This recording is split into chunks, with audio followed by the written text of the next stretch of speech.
Hello everyone, welcome once again to Satsang, to your personal communion with your truth. I say your truth, right? But it is the truth. But I always like to point that out because Satsang is not somebody with the truth giving it to somebody who doesn't have it. It's kind of the way we think about it. Right? This isn't university where somebody with knowledge is going to be giving you that knowledge. Satsang is an inner examination to discover the truth that is at the heart of you. The discovery is that the one dispensing the truth and who appears to be dispensing the truth and the one who is receiving it are actually the same. So please bear that in mind, right? With all the questions you would have. Bear in mind that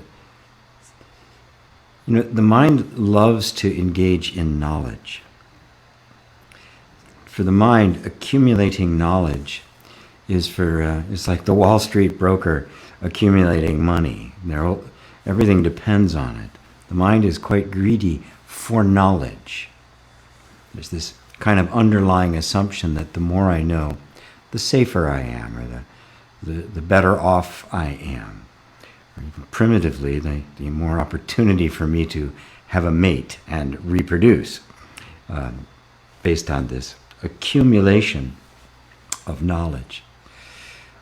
Well, Vedanta means the end of knowledge. And jnana means knowledge of the self. It also means the sublimation of wisdom. Now, it's a very beautiful term, sublimation of wisdom. Sublimation is a very interesting process. It's a very interesting phenomenon that occurs. Normally, water, when it's being as it's heating up, first goes from the solid form of ice into liquid, and as it gets warmer, it then evaporates into the air. So we have the melting and then the evaporation. Well, when it goes from directly from ice to gas, it's called sublimation. It doesn't pass an intermediate state. This is most evident when you see dry ice, and they just take dry ice and put it out in the air, and what happens? Smoke everywhere. That's sublimation. It happens very quick with the dry ice, which is carbon dioxide or liquid carbon dioxide, I think, and as opposed to water. So this sublimation of wisdom is a beautiful metaphor of going directly from right here, wherever you happen to be, wherever your understanding is, not passing any intermediate steps, not passing go, but going directly to the grasping of the ultimate wisdom as your own nature. This is in Buddhism. This is called the sudden path, right? The progressive path and the sudden path. Progressive being more Buddhism of like Tibetan and the various ethnic versions of it, the Vijnana or Theravada, and in Zen it's the Mahayana. It is the instant recognition, the sublimation of wisdom. And this is where I want you to turn your attention to, because this kind of wisdom isn't book learning. It's not knowledge gained. It is not knowledge accumulated. And knowledge can carry with it, I mean, we all need some, right? We all need to function. We all need to be able to do things. We need skills and the like. But there can come with it a great pride of knowledge. I know I had some of that myself at one point. The pride of the academic or the pundit, the one who feels they know so much. There's a story of one of the great pundits, one of the great academics during Buddha's time, had just never been defeated in a debate. And debates were a big deal at that time. They'd be debating important, theological, issues, cosmological issues. But it was there was a high price on it too, because when two teachers would debate, the losers' students would all go become students of the winner. So it was like high stakes poker when these guys would debate. Well, there's one just very famous. I don't know what his name is. So not that famous. Famous then, who had never been beaten. He literally had thousands of students, and he heard about Buddha, who also had at that point thousands of students around him, and he said, "Okay, I'm going to challenge this guy. I can beat him." And it was a really big deal. So he met the Buddha, and he challenged him to the debate. And Buddha says, "Well, okay, I will debate you on one condition." He says, "Sure, what is it?" He says that you stay here with me, and you don't speak for 1 year. You just listen. Now, Buddha had thousands of followers. This was like the creme de creme. This was the peak of his career. He agreed to it. Well, a year comes and goes, and at the end of the year, the Buddha says, well, the year's up. Are you ready to debate? And the man says, "You tricked me. He says, I've got nothing left to say." A year spent in utter silence, not relying on his knowledge, not relying on his personality, and simply absorbing that at the energy field of a Buddha. He completely lost interest to it, and he sent all his students to go to be students of the Buddha. So knowledge is useful to a certain extent, but know when this quest for knowledge is just the greed of the mind, just its endless desire to possess, to know, to feel certain, to take pride in what is known, to argue with others. I mean, you can't spend 30 seconds on Facebook without somebody putting something out there as if they know it, very proud of what they know. These days, it'd be either a conspiracy theory or somebody who's against a conspiracy theory, or various kinds of not pleasant, not educated, not honest inquiry or discourse about something that's important. Just taking a position and throwing spitballs at each other. So the true knowledge, jnana knowledge, Jnana is the word in Sanskrit.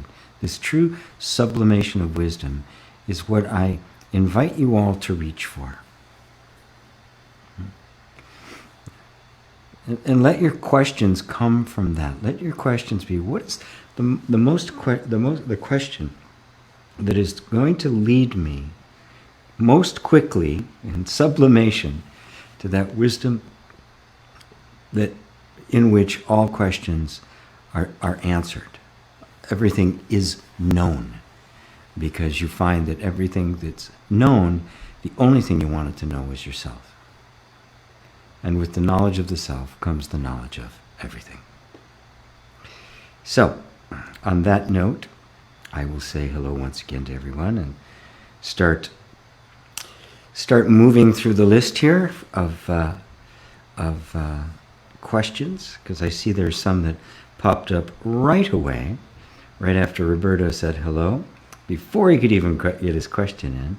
Sabugo said, "Hello, Master. Good to see you again." Good to see you. Could you please, with your wise words, elaborate on this statement from Papa G? Seeing is being. Many thanks. Seeing is being.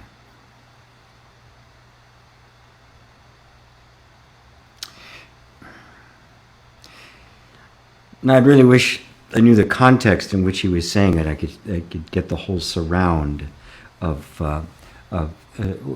what he was saying. 3 words taken all by themselves like that could go in a variety of different directions. But let me take it in the direction that I think is most likely that he was pointing at.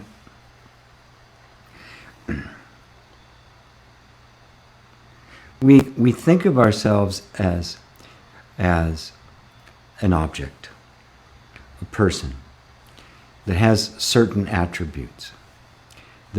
As a person, as a being, as any kind of an entity, we can know things. There's knowingness, there's seeing, there's all of the senses, there's thinking and remembering and associating. There's all sorts of sensing and emoting going on. And we think of all of those as characteristics of this personal self. So that if there's seeing happening, there's someone who is seeing, someone who is the source, and of which seeing is an attribute. Same of knowing, which is probably closer to what he was really talking about. That knowingness is an attribute of some object. There's me, and I experience seeing, which makes seeing and me 2 different things. Matter of fact, seeing, the seer and what is seen, 3 different things. And you're in the realm of this duality. Well, Papaji was a non-dual teacher. So they wouldn't have been 3 different things to him. They would have been one thing alone. And this is where it gets subtle and takes some contemplation, to really, really ponder over this, puzzle over it. Because the mind can't go here, because when you're not talking in dualistic terms, this and that, subject and object, the mind cannot work. The use of mind, the mental capacities, the ability to manipulate symbols, which is what thinking is all about, reason and all of that, requires duality. It is dualistic by nature. Language is dualistic by nature. It's always the description of one thing in terms of another, comparing, contrasting, remembering, associating, categorizing, right? It requires many things. So in the realm of the pure oneness, there aren't many things, right? The divisions have to disappear. And so what then happens? How do I then know? How then do I see? Well, seeing, and let's take it seeing, not just referring to physically seeing objects, but seeing as it's used more metaphorically, as in understanding, as in comprehending, as in perceiving, and in grasping. I see your point. I see what's happening, right? There's a seeing that's taking place. That there's a certain recognition of something. Now, what if that seeing was just pure consciousness? That it wasn't tied to a body, that it wasn't tied to a form, that it wasn't tied to a person. That in fact, seeing was nothing other than consciousness cognizing. Well, you wouldn't have 2 then anymore, would you? You wouldn't have something that was seeing. You would have only the seeing. Seeing self-existent. This is the nature of consciousness. It is self-existent knowingness. And so seeing and being are one and the same. There is not a being who sees. There is not a being who knows. It is not an attribute of something that exists independently of it. The knowingness is the beingness. To see is to be. To know is to be. Sat Chit Ananda. Being, consciousness, and bliss. Or existence, awareness, and peace. Equanimity, contentment. It is only in our minds that we we separate it all out and think that the seeing and the seer are two different things. And you can even take it one step further, right? That even what is seen doesn't exist independently of it.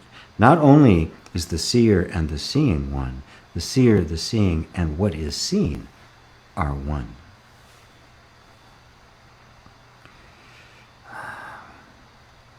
So being is knowing. And like I said, this is not something your mind can grasp, because I'm using two words, right? I'm using knowing and being, or knowing and seeing, or three words: seer, seeing, and seen. And so for the mind, they are three things. It cannot collapse them into one, because the mind cannot grasp one. To grasp one, thought stops. There's just the knowingness. So it is something you ponder, you puzzle over, you inquire into. You look at anything, look at any object, right? The computer that's sitting in front of you right now. And simply ponder, does it exist independently of my seeing of it? Do I have evidence that there's this objective thing that I'm looking at it? This is what's called a direct path inquiry. Based completely on your experience of seeing and the seen, there's nothing in the experience itself that tells you that there's two there. Just like your dream at night appears to be you having a conversation or an experience with someone or something, but in fact there's nobody there. It is happening completely subjectively. It appears to be two, it in fact is one. So what is the dream made of? It's made of mind. It's made of the dream material. What's the dreamer, the one in the dream, made of? The same dream material. And all of it must be arising out of the nature of the ultimate seer of it. Because no one in the dream is real. Nobody in the dream wakes up. The guy on TV can't change the channel. Right? So they are one with the actual dreamer, right? Which is Vishnu, to be exact. So I hope that covers it for you, Sabago. I do hope I'm pronouncing your name correctly. Rosario says hello from Madrid, and Roberto says, oh, what did I miss it? Let me see again. Could you please? Oh, she just did it twice, or he just did. I don't know if Sabago is I don't know if that name is masculine or feminine. Anyway, hello Rosario. Roberto, should you create reality or experience better said, do you create the people in that experience as well? And he added later, what do you mean by feeling the body? Is it literal? Well, Roberto is going through my latest class. I did the 4 powers of creation. So let me kind of break this down a bit. What you experience, what everybody experiences, is not the reality of the thing. Right? It is always our perception of the thing. So when we're talking about creation, I'm not talking about you're creating your house, you're creating your car. You're not creating that. I'll leave that for a later discussion. Right? But the only thing you ever experience is your perception of it. And your perception of what you are experiencing is subject to attention, belief, and identity. And then eventually discrimination, which are the four powers. So when you experience a person, right, somebody else, you don't know every detail about them. You meet somebody, you shake their hand, you have a conversation, you get a feel about them, you hear the way they speak, and all the time that's going on, the mind is associating it with memories and past experiences, attempting to come up very quickly with an impression as to who they are. And that impression can actually get stuck so quickly that you will walk around thinking that's who they are. You'll interact with them, and it has nothing to do with who they are. And we've all had that experience of knowing somebody and thinking they're one way, and a little bit later, sometimes a long time later, you find out, who is this? I don't know who they are.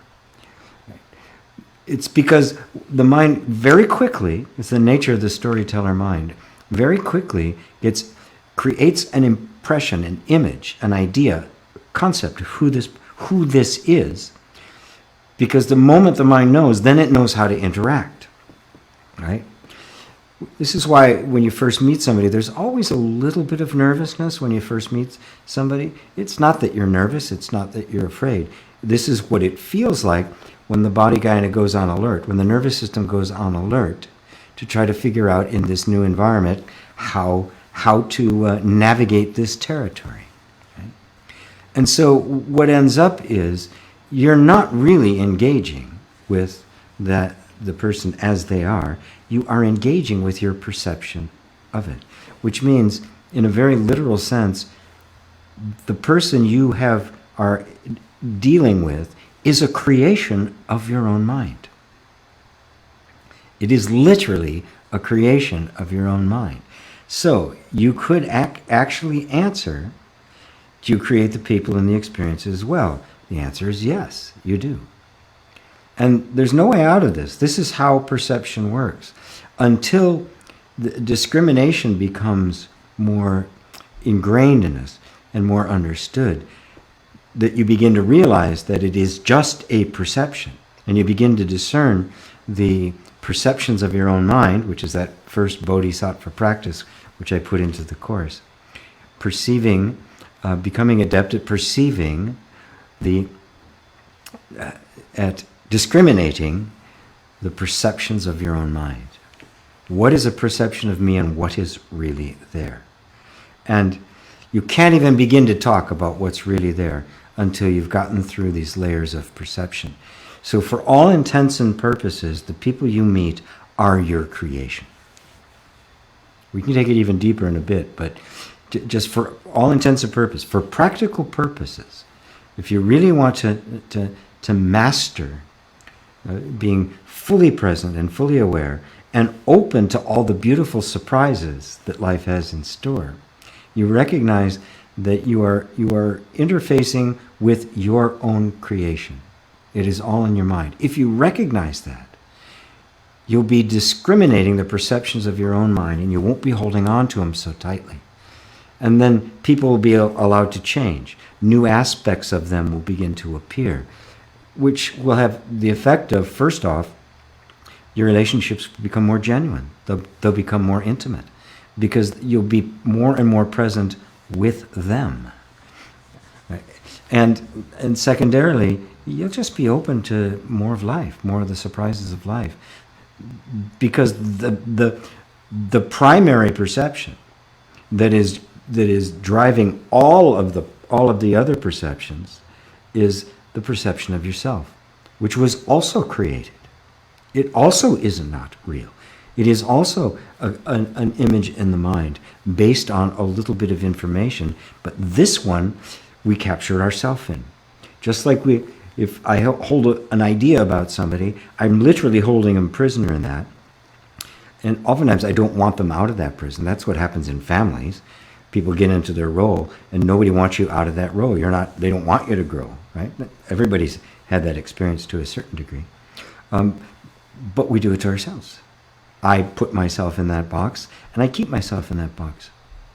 And then it seems like an enormous amount of effort to kind of grow or evolve. Well, yeah, it's going to be. But if everything you know about yourself is a creation of you, you can drop it. You can let it go. And it really can become that easy. Now, your other question about when I say feeling the body, is it literal? Quite. Absolutely literal. Simply feel your body. That's it. But the key is attention on the feeling, and you'll notice how much the mind wants to comment, narrate, judge, categorize, describe, compare this feeling to something else, especially to some better thing, right? This feeling, it judges it. It's bad. I don't like this feeling. I want to get rid of this feeling, which sets up the inner conflict with yourself, which actually intensifies and holds on to the feeling. But if you just feel your body, with no judgment, no agenda, not trying to change anything, you're just being present, you are doing the most powerful meditation that there is. And this is the basis on which real inquiry can begin to sink in more deeply. The key is feeling it without the story, because a feeling comes up. The feeling never says, "I'm a bad feeling." It's just a feeling. It's the mind that says, "This is a bad feeling. I don't like it. I want to get away from it." So that's all reactive. It's all secondary. And the feeling itself is absolutely innocent. It's pure. It's neither negative nor positive. It's just what it is. Everything, every feeling is neutral. So, hopefully that answers it for you, Roberta. Anna G. Hi, GP. All the way back to the top here. I missed you there.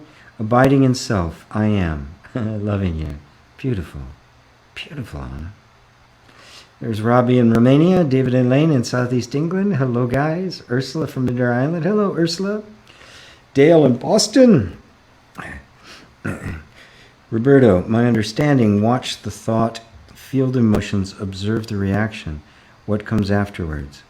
Right now, for you, nothing. Know what's next. Just watch the thought without engaging. Feel the emotion, the sensations in the body. Notice how it reacts. Right?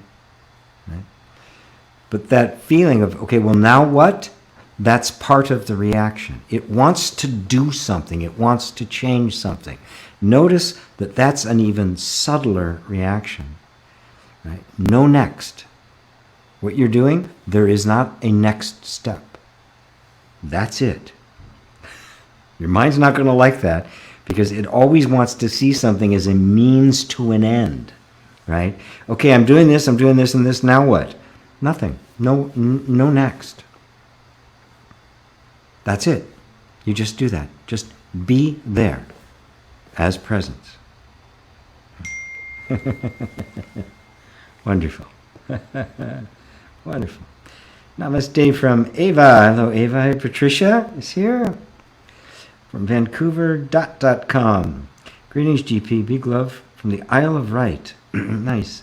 How do you deal with a narcissistic coworker who catches you by surprise in front of the team? Well, I'll tell you a story once. As a consultant, I was working at Wells Fargo Bank, and that's when I actually designed the international ATM system.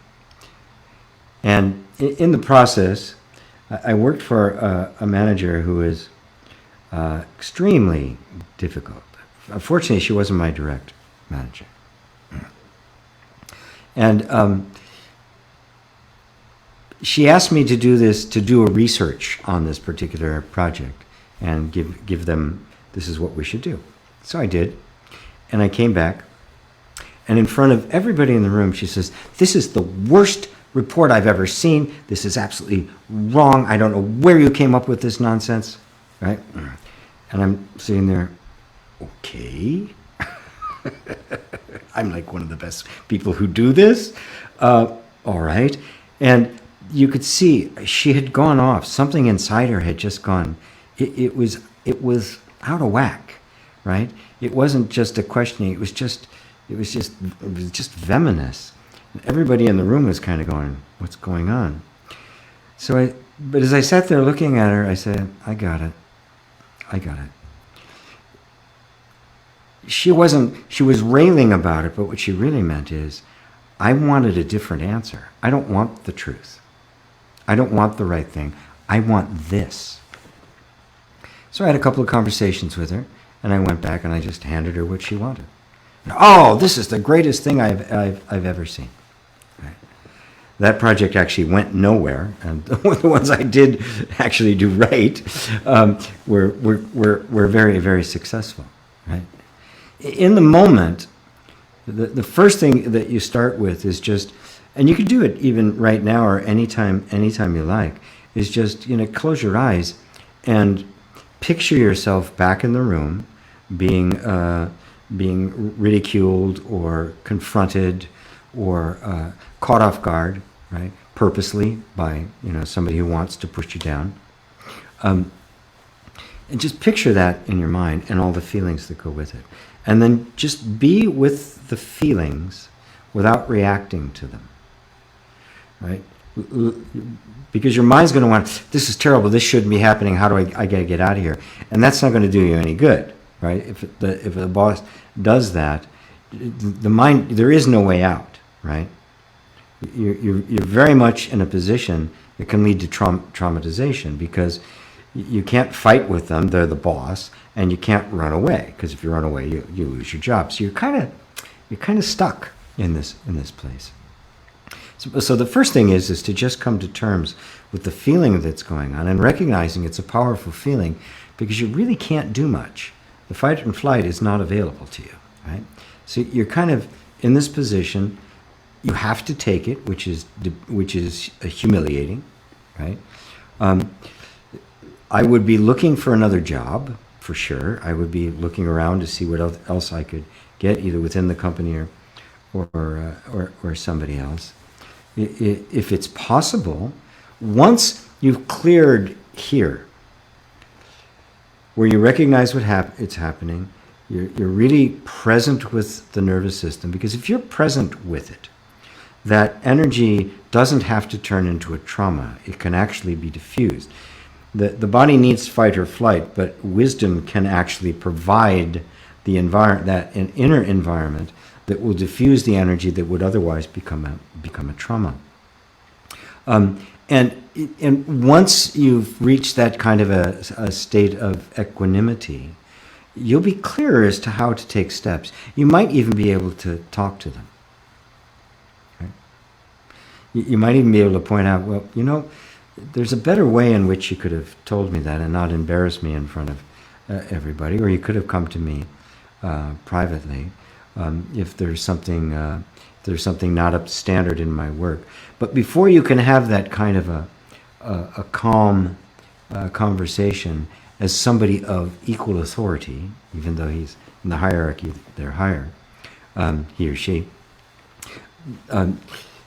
you have to come to that place of that inner authority, which is being present. So all you have to do is recognize there's nothing wrong with you. You're not broken. You're not flawed in any way. This is the way the nervous system reacts. It's what it does. It was in a very tense position. There's not much you could do. There wasn't anything you could do, right? Except to just sit there and take it. And I know what it's like. I know what the mind does. I know from the moment that happens, the meeting could have gone on for another 2 hours, but you weren't there, right? And at times like that, you can also use things like EFT to help calm the nervous system. If you can just rub the sides of your fingers like this, right, under the table, so that it's not noticed. It can be quite stealth, rubbing right around the top of your knees, your wrists. You can even, do the EFT points on your face just by rubbing it a little bit or something like this. That will help, or rubbing like the karate chop point, all of the various points. If you just massage them a bit with a little bit of pressure, has the same effect as tapping on them. So the boss is yelling, "You're not doing this," although it might be kind of funny. But it just helps calm the whole nervous system.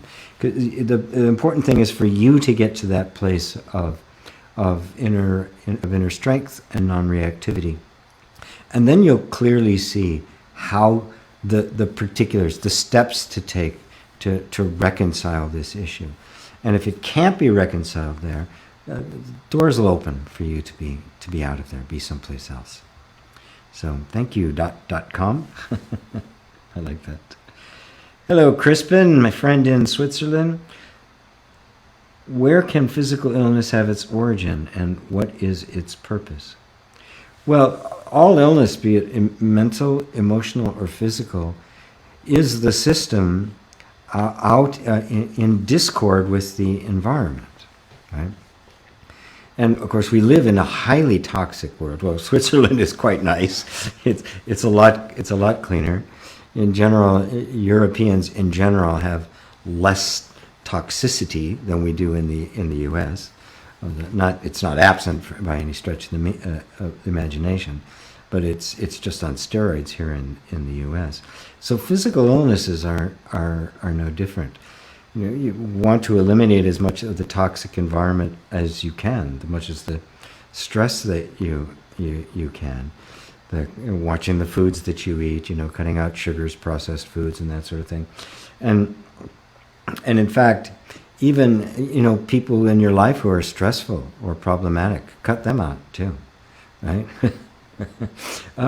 Just anything to let the environment harmonize with the physical environment, and with that relatively stabilized, then you can look at things that have just kind of accumulated over time, right? Toxins that have built up, that maybe you need to detox yourself.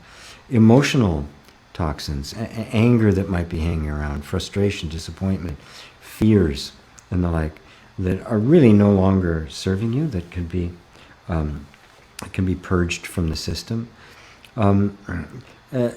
Now, all of that said, whenever there's an illness, and again, I'm not a doctor, right? They will have a very different interpretation of all of these things. But the illness can have emotional and mental causes as well. Traumas can create illness because traumas are energy stuck in the body. And when energy is stuck in the body, energy going to contain that energy, to keep it from spilling out, which is what the trauma is, will be sapping energy from other places, right? There's X amount of energy that everybody has, and it's quite a bit, but it's finite. Right? So the energy that I have, the best use of it is when it is used for creative expression. And when it is maintaining the suppression or repression of some kind of traumatic material, the energy required to do that is taking away from other more creative, more intelligent, more resourceful functions we could be doing. So finding the way to alleviate those stressors or those traumas is what it's about. That's what inner work is all about. That's what inner reconciliation is about. And you simply start with being present with the physical symptoms themselves without any kind of story about it. Even the name given by diagnoses. Now again, I'm not a doctor. I'm not saying don't go get things diagnosed. That would be irresponsible on my part. But all diagnoses are generalizations, right? This symptom, this symptom. Well, you've got this. Now there'll be variations on that, and each doctor will deal with that individually. But basically, it's a generalization of particular symptoms. What I say is, be present with your symptoms and don't give them a name. Just be present with them, the feeling of them in the body, without judgment, without anything. And then you might even be able to open a dialogue with it. Well, why are you here? What are you protecting me from? What's the real issue with the energy? And the body is very intelligent. It will find ways to communicate with you, and it could be very, very simple adjustments it asks for. But the problem I have with modern medicine and modern science is that it's in the head. Everything is dictated by the head. This is what it should be, and we're going to force it to do it. That's what pharmaceuticals and all that sort of stuff. There's no conversation with it. There's no respect for it. having an intelligence greater than our own. I mean, it's kind of for me, it's the height of arrogance. And again, I'm not a doctor, and doctors would tell me I'm full of all sorts of nasty materials, diagnose me. But it is my observation. And I have seen physical illnesses in people mitigated by simply having this open, allowing relationship with the symptoms themselves. Right? Again, not to dismiss or tell you not to do any of the thing that you need to do with it in terms of our traditional medical approach. Traditional in the modern sense, definitely not traditional in looking at all of history. Our modern technological methods. But in addition to that, you can look at it strictly from just being in a relationship with the symptoms as having something to tell you. And again, EFT is a very powerful tool for being present with those symptoms and giving the energy permission to dissipate in any way that it needs to. So there you are. How's that, Crispin? Robbie, is it really, really true that the future time does not in fact exist? I know it seems true, but to grasp that, even the next 5 minutes are not available until those become the present moment is hard. Yes, it's hard because it is impossible for the mind to think strictly in terms of right now. Because with right now, there's no thinking. Without a thought of a future, be it 5 years or 5 minutes or 5 seconds, there's no thought.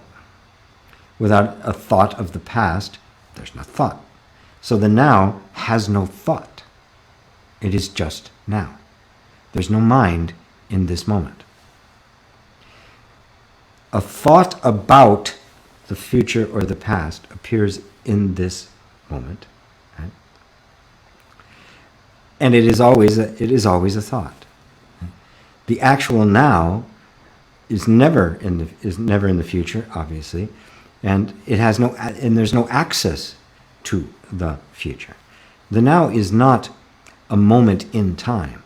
The now is the timelessness, witnessing the flow of events which we have misnamed time.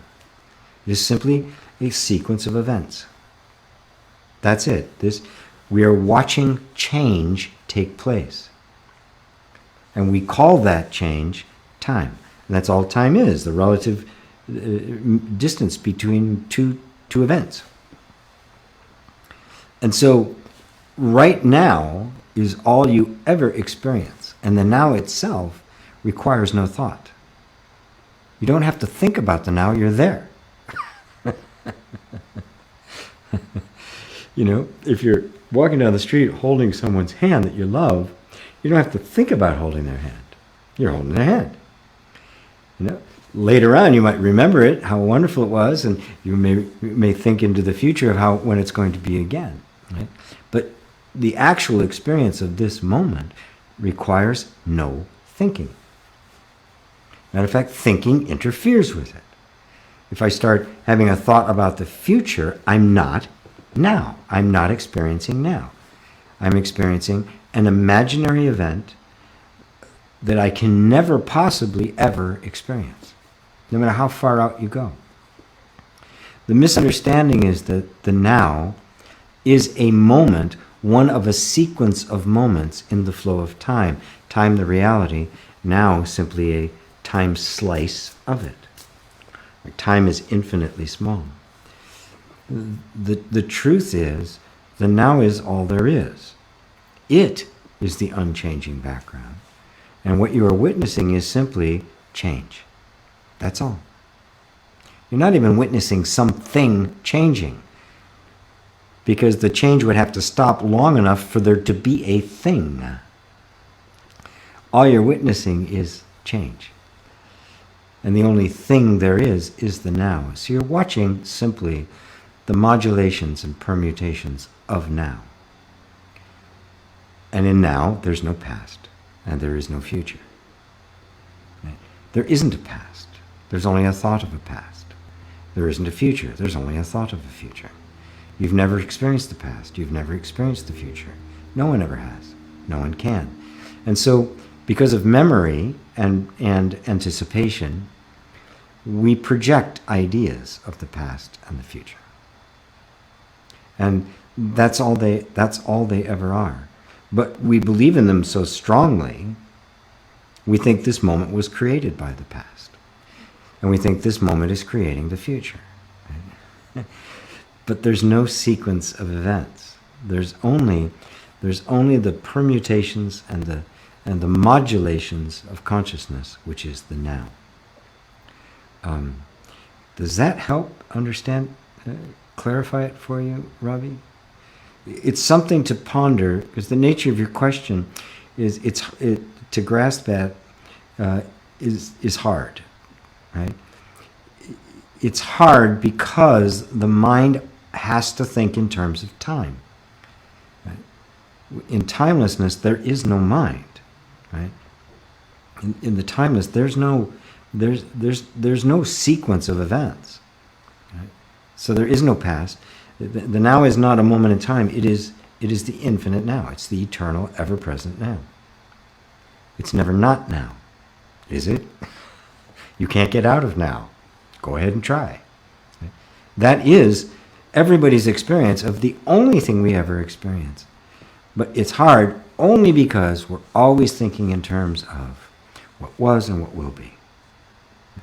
That's the nature of the thinking mind. It's always what was, what will be. The only legitimate use, really, of the mind is to describe the now. But as you can tell, the very act of describing it creates the illusion of time. So hopefully that'll help you, give you something to ponder over. Dale, when you've reached a high level of being able to instantly know who you really are, is it good advice to simply allow yourself to get lost in the robot only until suffering rears its head? No. It is not good advice to get lost in the robot, because the robot doesn't really exist. The robot is just a thought. You don't want to get lost in that which doesn't exist. You don't want to lose yourself in the conditioning. And in fact, you can't. You're aware of the robot. Right? You have to forget who you are in order to get lost in the robot. In other words, to be identified with the robot. And for those of you who may not be familiar, that's a term I use to refer to the conditioned patterns of the mind and body and emotions. I refer to it as a robot because it's robotic. We identify with it, and so I think these conditioned patterns are myself. But as you begin to grow in spiritual wisdom, you see you are not your conditioning, and the whole mistake of life has been mistaken the conditioning of the body-mind as myself. Now it's just conditioning. These thoughts aren't my thoughts, but they form a pattern, the pattern that they got put into many, many years ago and are still kind of grinding along with some momentum. All the patterns of sensation, emotion, and thought are all that. They are all that creation. They are all that conditioned patterns. And awakening to who you are is the realization that I am not that I am this timeless consciousness that is witnessing it. But that realization doesn't immediately expunge all the conditioning. So it's still going to be there, right? And you may find yourself being drawn back into it. Do not get lost in it again. Do not think that's good advice. It is not, right? Because you can get sucked back in there and lose track of who you are. You are not that. Period. End of story. Don't think anything else. You notice that it's there, and you are the self. Right? You instantly know who you are would mean that you forgot for a moment. The self doesn't forget. So the remembering and the forgetting are also part of the illusion that you can step back from. As Muji put it, I am, before the idea that I could forget or the idea that I needed to remember was believed. The self cannot forget and has no need to remember. The self is not operating on its self-knowledge. It is operating on being and knowing as one. So, no, always recognize the robot as the robot. Now, that doesn't mean you can't enjoy life. You don't have to live like a monk. You can live quite beautifully and vivaciously with juice and passion and fun, but you won't get caught in the attachment to those things that is the nature of the conditioned mind, also known as the ego. So the robot and the ego are one, and I don't think I don't think you'd say that allowing yourself to get lost in the ego would be good advice. Thanks, Dale. Hello, Jay. Good to see you. Ooh, yay, I made it to the live. Yay. Hey, Susanna. Hello, Facebook user. Michael Sarveni. Hi, GP. I heard a non-dual teacher say he could push someone into enlightenment, but didn't think it was a good idea. Can you do this? I think I'm ready for this. I've heard rare stories of some, matter of fact, no, the only one was the Himalayan master who did it to Swami Rama. And he was all ready, and he just put his thumb on his forehead. And it took one little thing, but even he himself said that yes, this is what was supposed to happen in that moment, and so he did. I can't. If I could, I would. I can't do that. It's not the kind of thing. Remember, this is not a personal power. If that was going to happen for somebody, and it was going to happen through me, it would happen in whatever way. But it wouldn't be like something I could do, like a skill I had, right? It's not like that. None of this is a skill. None of this even belongs to me, right? I'm merely saying what's coming to me, right? And in fact, that's even stretching it. Coming to me. Who's the me that it's coming to? There's no me that it's coming to. It's not like I'm here, GP is sitting here listening to wisdom and then repeating it. It's happening as one single flow, and there is no GP. There's only the primordial wisdom revealing itself to the primordial wisdom. So there's not someone here that's dispensing it. So I'd have to hear the rest of that, what the teacher says about that.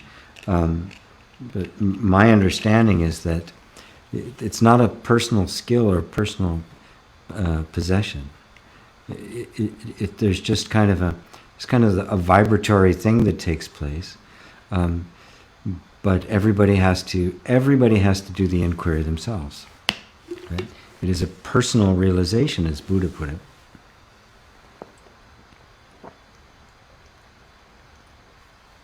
I do believe you are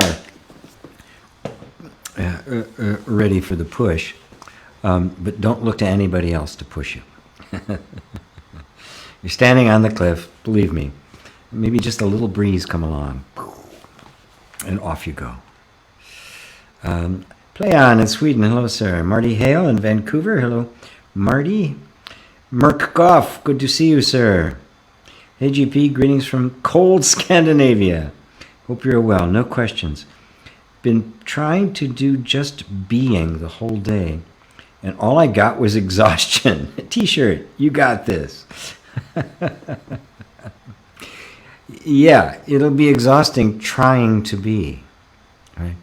That's the mind. Trying to figure out what being is and then trying to do it. It is a recognition that you are being. right? Are you not? Are you not being, trying to be? It really, the language you use is important. What you're really talking about is trying to keep your attention on it. And yes, that'll be exhausting. You don't need to do that. Just when it's there, it is a recognition that it's always here. That you're not coming and going from it. Attention is just moving out from it and back to it. Right? From you, back to you. But you are that being. There's nothing else you need to do about it. And you are whether the attention is focused on it or not. And nobody can maintain that attention 24/7. Buddha couldn't do it. Right? It's just this recognition that I am that. This is what I am. And I am that no matter where attention happens to go. And sometimes attention will be on your screen right now, listening to me, I hope, and not being distracted.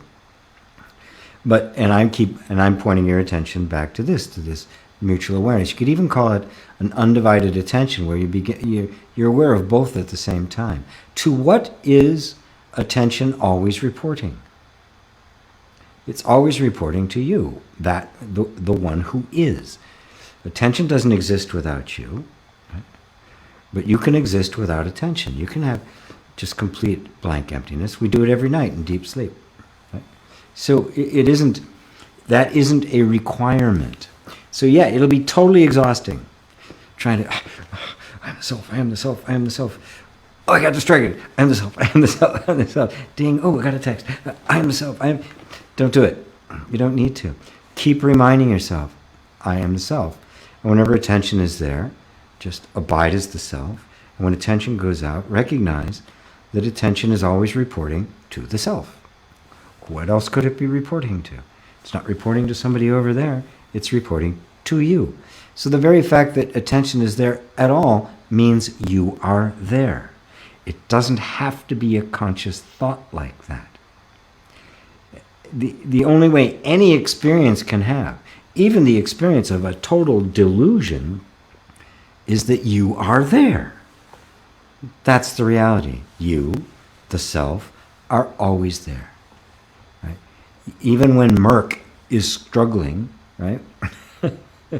But something has been watching Merck, trying to be the self, trying to do just being the whole day, and getting exhausted.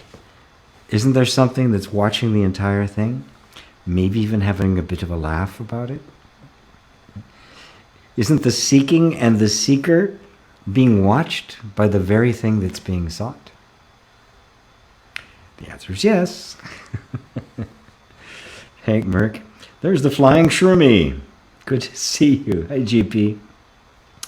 What advice do you have for young people after awakening?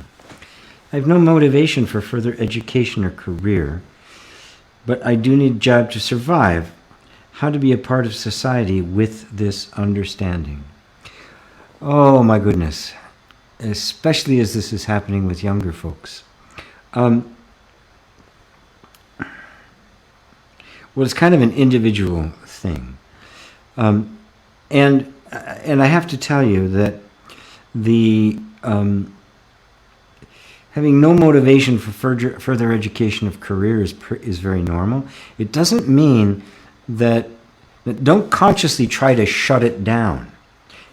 And think that if all of a sudden I did have some kind of a motivation to learn some skill or do something, even if it's just to make money, don't think that's wrong or bad. This is how the awakening is unfolding itself, right? And integrating into your entire life. That's what you're meaning. How to live after awakening, right? Yeah, the other motivations that drove so many people. You're not going to be a hedge fund manager. I can pretty much guess to that. But it doesn't mean that there won't be things of interest, there won't be skills to gain. You know, when I learned how to program computers, the only reason I did it is I was working at a shipping dock, right? I was making like $5 an hour, which, and supporting 2 kids on it. So I wanted to have a better life for my children. I need, and things like that. It was just, just getting by. I was working extra jobs and doing all sorts of things. And this is before the PC existed, by the way. This is the late 70s. It hadn't come into existence yet. But they had these computers made by Hewlett-Packard, very expensive things. And I realized that one day that what I was packing into the box was a computer. And I heard that computer programmers made good money. So I said, And I asked the guy, the inventory center manager where I was working, if I could use it. Right? They had one in the lab. If I could use that. And I went and got myself a book on programming. And eventually, let's see, 2 years later, but a year and a half later, because I just developed some stuff that had helped them save a lot of money, and with a little bit of nudging, they moved me from Chicago to San Francisco. I started doing other kinds of things. 3 years after that, I went into business for myself. That was 1984, and I never worked for anybody ever again. And I actually make very good living, all the way up until I just decided I didn't want to do any of that anymore. I was still doing stuff like this, spiritual inquiry and teaching. I was doing music. I was doing voice. I was doing all sorts of different things at the time. But that was my only motivation.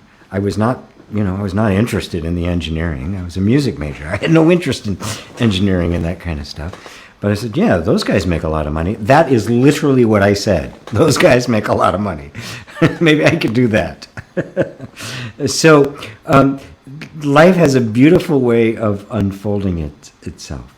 Just if you just are true to the awakening, cherishing the awakening, deepening the awakening, it will permeate the system. In the beginning, it feels like I have no motivation for anything. I don't want to learn anything.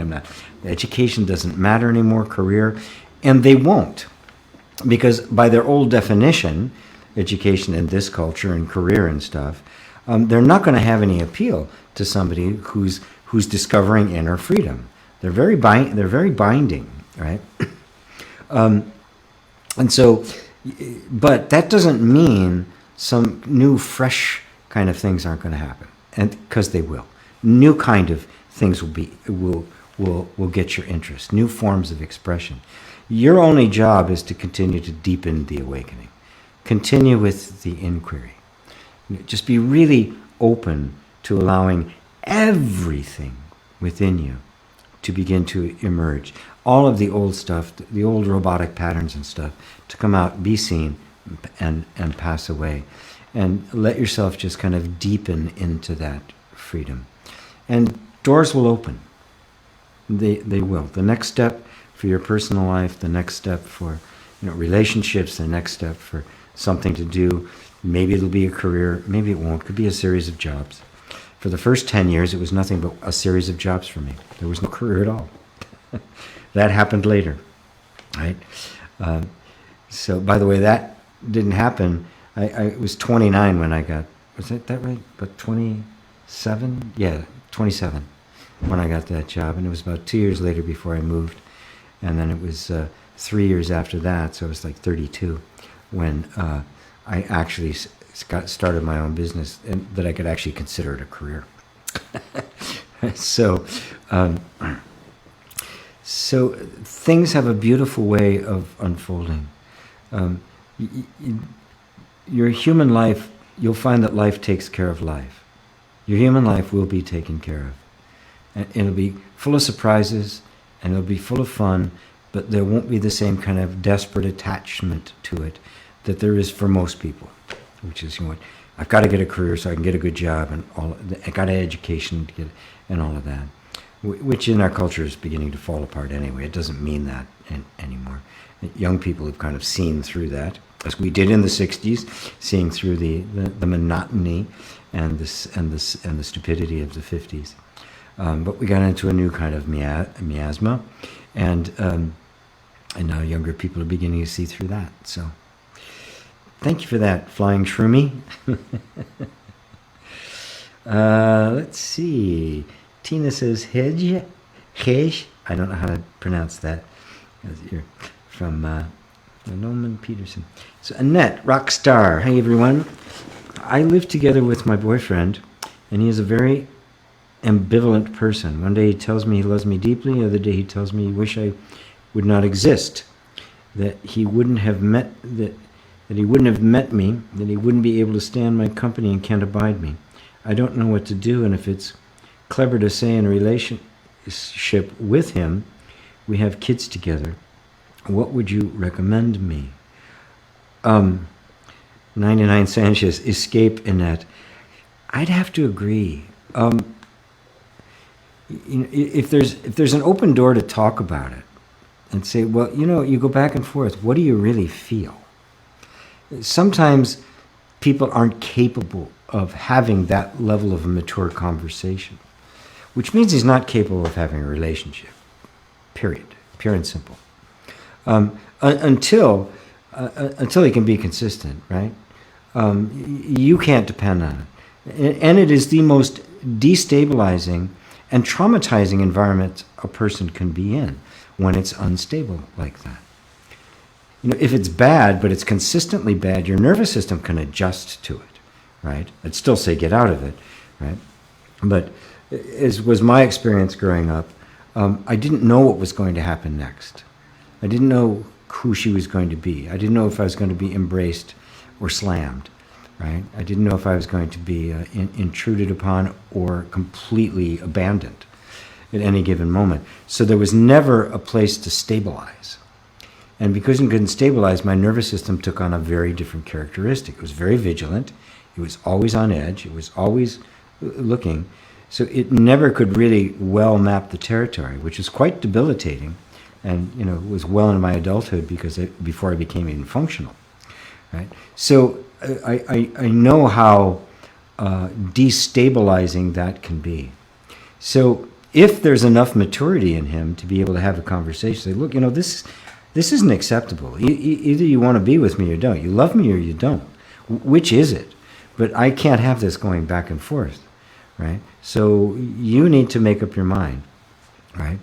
And if you don't, well, then I've made up mine, right?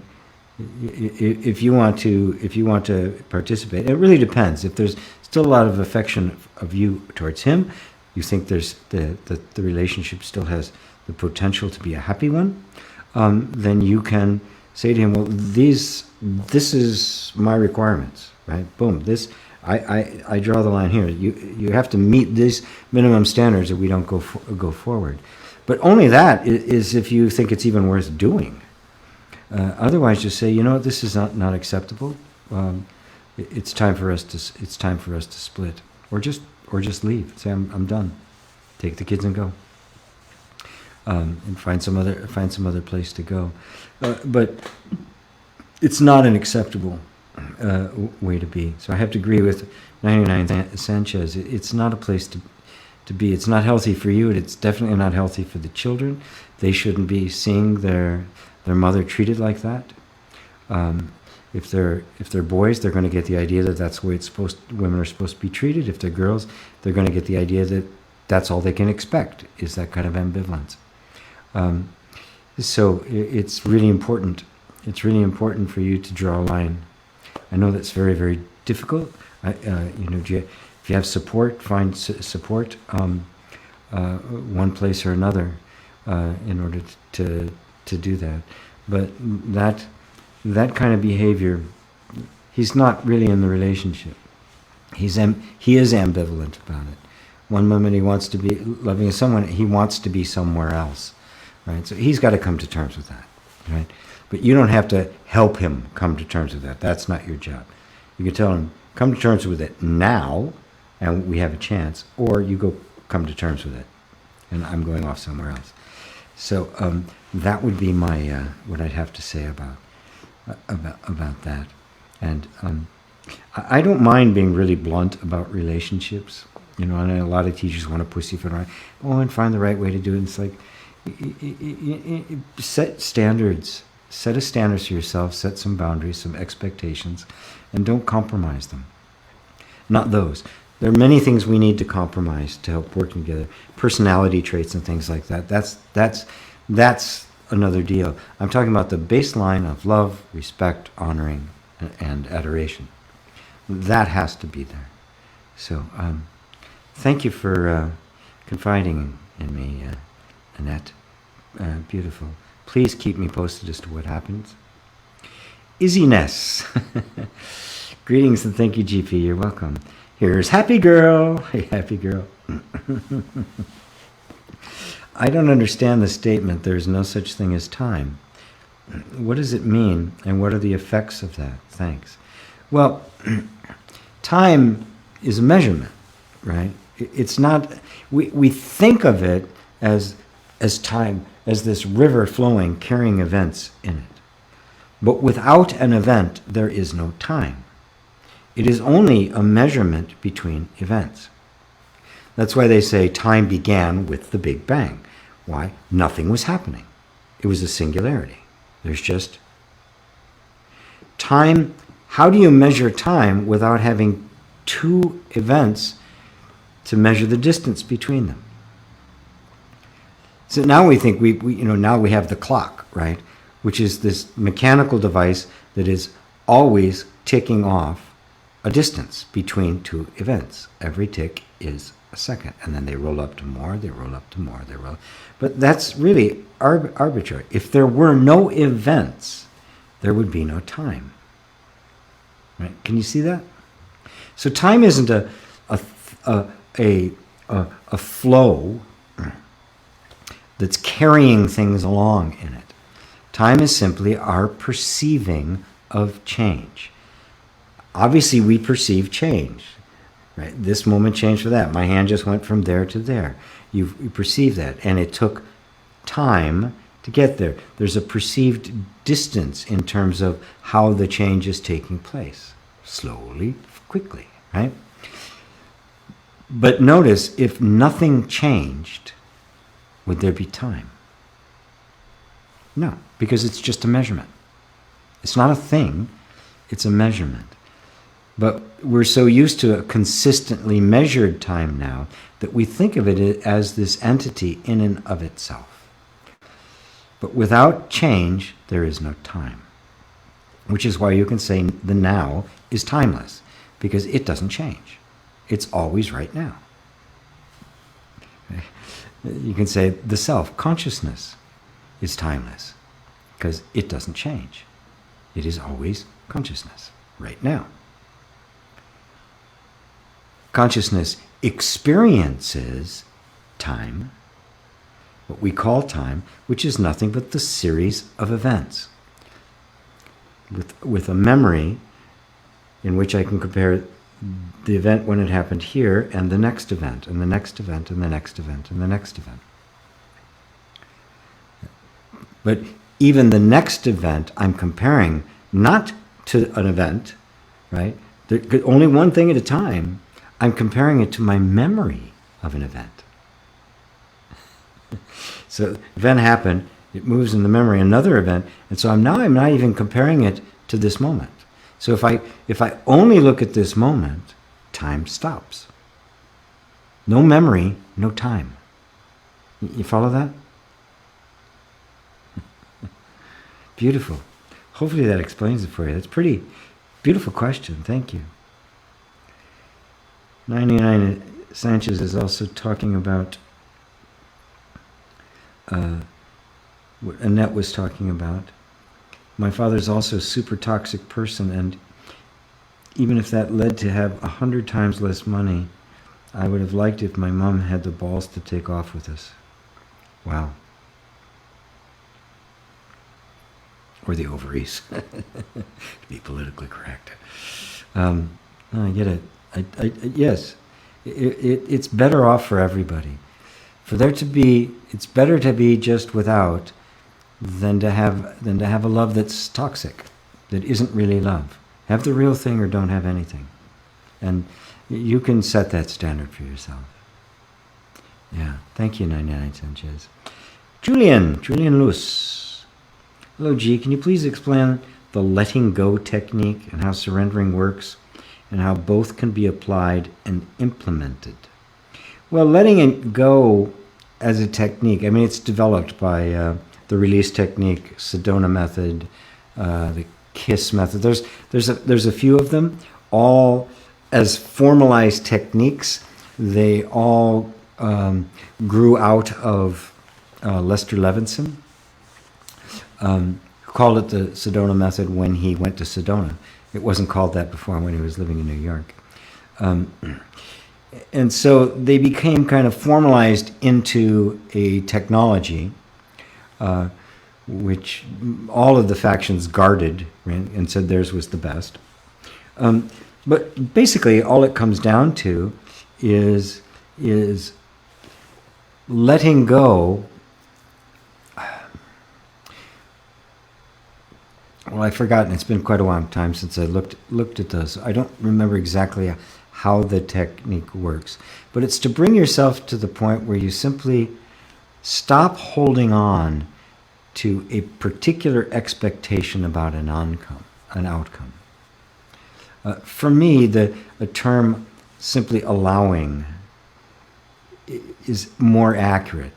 Letting go, one of the reasons I kind of parted company with it and developed some other things is because most people interpreted that as letting go means it goes away. And of course, it's pretty much sold that way. You let go enough and you'll get the money, you'll get the stuff, that when you let it go, it's going to go away. You'll always feel lighter. And I just recognized it simply wasn't true. If I truly let go, it means I'm taking my hands off.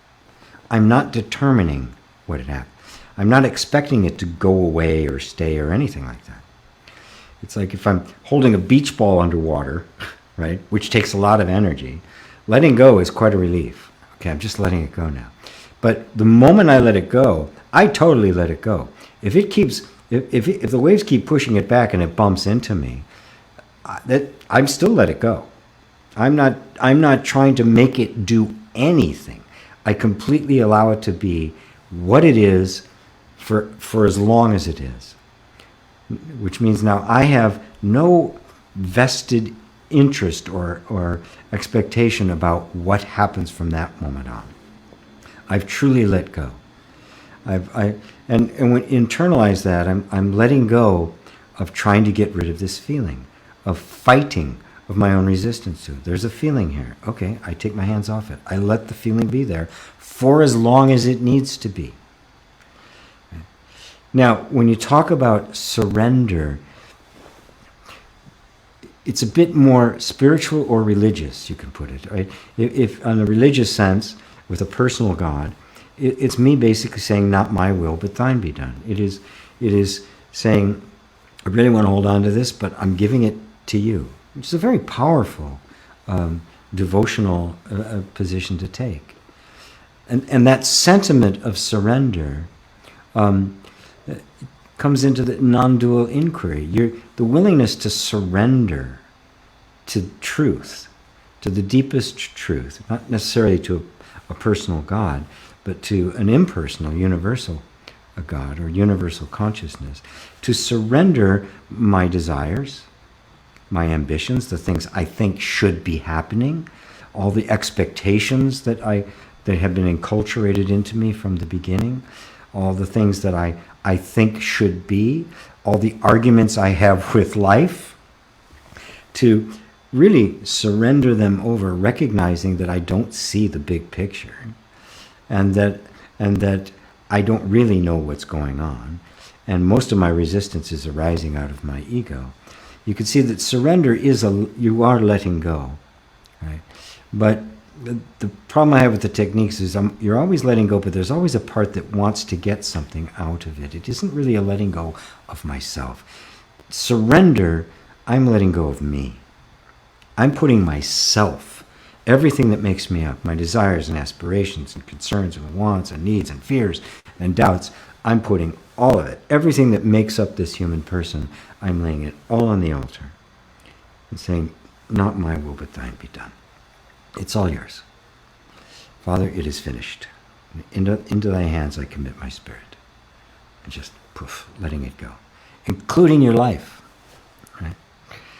So that it's in a sense it's the same in the fact that you really are just taking your hands off of it, but the surrendering goes deeper. It goes deeper even than allowing, right? Because it brings to it, I'm allowing. Why am I allowing? To get something? No.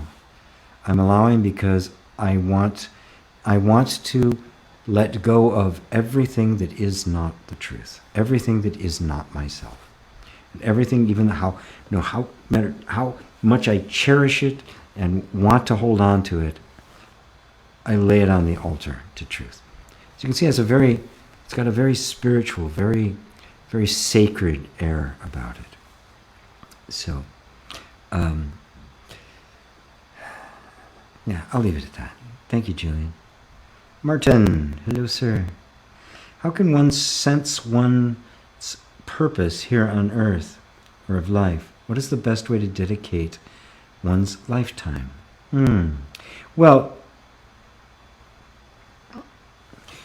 the best way to do it is to be completely present and dedicated to this moment, right? It's a dedication to life. Life, the purpose of life. When people talk about the purpose of life, they're usually talking about some kind of calling, some kind of thing they're supposed to do, some kind of a life-defining activity, like I'm going to be a musician, right?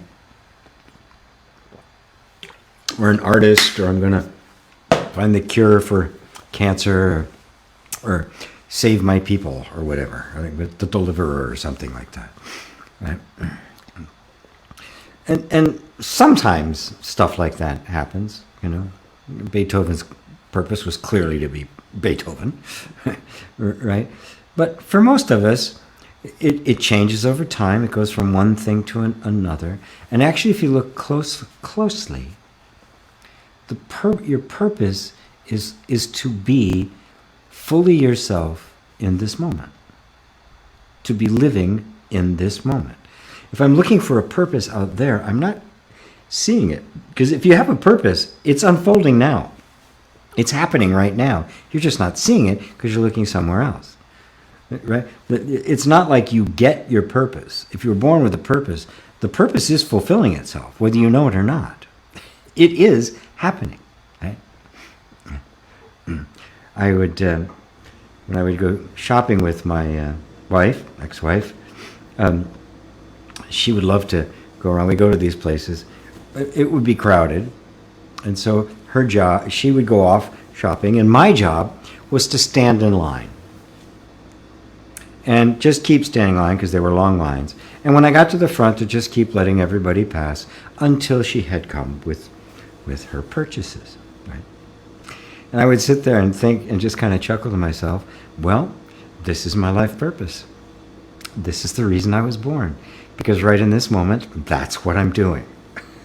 Now, one would look at that and go, well, that's not much of a life purpose, gee. And from that perspective, no, it's not. It wasn't finding the cure for anything. You know, I wasn't enlightening thousands, right? But in that moment, that was my purpose, obviously, because that's what I was doing. What's my purpose right now? This. What will my purpose be when this is done? I've got some dishes to do. I'm probably going to make myself some lunch. So my purpose will be to be a chef. I may have some other videos to make for something coming up that I'm planning, or my purpose will be to be the stagehand, taking down the lights and putting everything away so I have my living room back to me. Right? Purpose is right now. Right now, your entire purpose of life, the reason you were born, was to sit here and ask me that question, to engage in this interchange. When this is done, then what? Whatever comes. Be 100% present in the now with what is here. That's your purpose. And you will find that will manifest itself in all sorts of different ways, in all sorts of different forms. And you will see that there'll be a consistency about it. Because the manifestation and the things you do, the things that happen will be unique to you. They'll be the things that only you can do. Just absolutely, perfectly for you. So, how's that, Martin? Hello, Tatiana. Welcome. Here's Rez Abassi. As a fellow musician, wondering if, when you perform, did you ever struggle to keep ego identity at bay in order to play freer, lighter? Yes. Yeah, absolutely. Absolutely. Now, I did find, because I love to play so much, I did find, I'm scrolling back here because it jumped ahead on me, that when I'd actually start playing and I'd be into the music, that wouldn't be there. In the actual playing itself, the ego fell away and there was just the presence. Especially if the audience was into it, which you would think be the time the ego would love it. Oh, the audience is into it. Look at all the things I'm doing. It was exactly the opposite. When the audience wasn't into it, right? You had one of those audience that you just kind of like, God, when is this going to be over? Because at that point, you're just playing rote, right? There's no fresh energy. There's no inspiration happening. You're just kind of going through the motions. And that's when the ego's there complaining and not liking it. And why are they doing this? I can't wait to get out of here. But when that moment of performance is happening and it's really working and the audience is into it and you're just kind of feeling it and you're working, you're not just playing the piece, you're playing the room. There's just this wonderful energy that takes place. The ego it's not there. It's like, the sports players that, you get them on interviews and stuff, they're just arrogant as hell. But when they're playing, there's no ego there. They are purely in the zone. The ego can't be there because it can't work that well. The ego's not that good, right? Then, of course, there is a natural praise of the artist. If somebody's really good, there's a natural, when the performance is over and people are around telling how wonderful you are and that sort of thing, or you're getting flirted with, it can certainly go to your head. It does to most. You just have to keep an eye out for it, and when you succumb to it, go, well, there it was again, and just keep loving the music, loving what you're doing. As long as the love for it, as long as it doesn't get turned into a vehicle for your ego, you'll be safe. The music will be safe. You'll be an artist at that point. The ego will come and go, and as your spiritual growth increases, it will become less and less and less of a factor. And you'll see that the real source of the creative impulse is the infinite intelligence that is consciousness. And you are that. And you didn't make it, didn't create it, didn't create anything. It's just happening spontaneously because that is the nature of being itself. And then there's no ego in that at all. So, thank you for that question, Rez. Isabel, how do we see if we have grown out of a relationship that it feels at times it's worn out? Hello from South Florida. Well, if it feels like it's worn out, it is, right? Now, when I say that bluntly, what's the cause of a relationship becoming worn out, running its course? Well, it's going to happen in every relationship, right? This idea of marriage for life and, no matter what, don't get divorced or, is patently absurd, right? The only way a relationship could last for an entire lifetime is if you had two people that were mutually compatible on all levels, emotionally, psychologically, spiritually, interested in the same things, sexually, and at the same time, we're growing at a reasonably similar rate, right? And also had a diversity of interest, so there was always something fresh being brought to the relationship. Now, that doesn't happen very often, okay? But it's possible. Right? If the two people in the relationship have dedicated the relationship and the relationship of the other to being free and providing an environment where the other can go free, you've got the best possible setting or environment for a long-term relationship to happen. Because that means you're not holding on to who they were yesterday or 5 years ago. You realize that every day you wake up, you're waking up with somebody else. Nobody stays the same. Our minds want to freeze people, and then all of a sudden, a long period of time goes by and go, who is this? I don't know them. Well, no, you don't, because you've been staring at this idea you had of them, living with that idea, and when that idea is no longer matching the behavior they're offering, we think there's something wrong with them, right? So it can be that a relationship runs its course, right? They do. There's nothing that says they're not supposed to. It doesn't feel good. It always hurts, because when we're bound to somebody, we're bound up energetically. There's all sorts of interconnections and the like going on. So many decisions you're making. When you make them, you're automatically thinking of them. You always think in terms of the two. So there's a whole dynamic that's become quite automatic, right? Which is the real discomfort in it. It is simply, it is like any loss. The nervous system takes some time to readjust itself to the new environment. And at first it just wants to hold on. It doesn't even care that it's not good anymore, or it's worn out, it's not satisfying. It would rather have that, because it's used to it, than endure the discomfort of having to adjust to being single and then another relationship. So it really depends on the nature of the relationship with you and the man or woman, no idea what your preference is at, and where they are in growth spiritually, where you are together, where you are apart, and so it's not the kind of thing I blankly say that you should or you shouldn't. But what you're looking for is, are you holding an image of them that is old? Have you just really opened the idea that they're not the same? Which means and you're not the same? Which means the possibility is there of meeting and falling in love again, right? Oh, I really like this guy, right? Oh, cool, right? Or, this, who you are now is just, it's just, no, it's not for me, and who I am is no longer for you. That's how you come to see.